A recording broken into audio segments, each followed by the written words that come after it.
On va maintenant proposer une autre méthode pour montrer cette implication-là. L'idée de cette méthode vient de l'écriture matricielle du produit scalaire canonique de deux colonnes, écriture qui nous donne envie de calculer AZ pour une colonne Z quelconque de Mn1k. On obtient alors cela.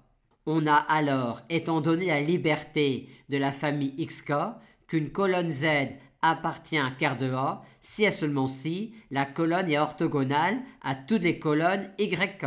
C'est-à-dire encore si et seulement si la colonne Z est orthogonale au sous-espace vectoriel généré par les colonnes Y1, YR. Or, étant donné que la famille YK est libre, on a ici un sous-espace vectoriel de dimension R.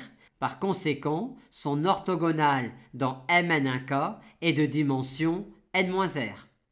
Et ker de A étant de dimension n-r avec n le nombre de colonnes de A, on en déduit bien que le rang de A est R.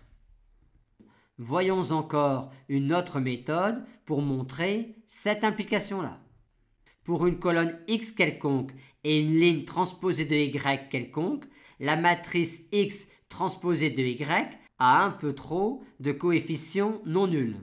On préférerait avoir des colonnes XK avec pas mal de zéros et de même pour les lignes transposées de YK. Et c'est possible de se ramener à une telle situation étant donné que les familles des XK et les familles des YK sont libres. En effet, les XK constituant une famille libre de MP1K, il est possible de les compléter pour avoir une base de MP1K. Et comme on a ici une base de MP1K, il est possible par un isomorphisme de MP1K d'envoyer ces colonnes-là sur les colonnes de la base canonique de MP1K.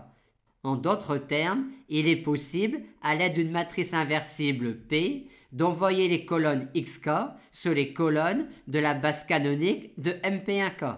Et de même, il est possible, à l'aide d'une matrice inversible Q, d'envoyer les colonnes YK sur les colonnes de la base canonique de Mn1k. En multipliant alors A à gauche par P et A à droite par la transposée de Q, on obtient cette écriture-là de cette matrice-là. Or, ces produits-là, pour k allant de 1 à n, sont des produits de cette forme-là. Par conséquent, cette matrice-là n'est rien d'autre que la matrice JRPN. Cette matrice-là est donc de rang R, et il en est de même pour A, étant donné que A est équivalente à cette matrice-là.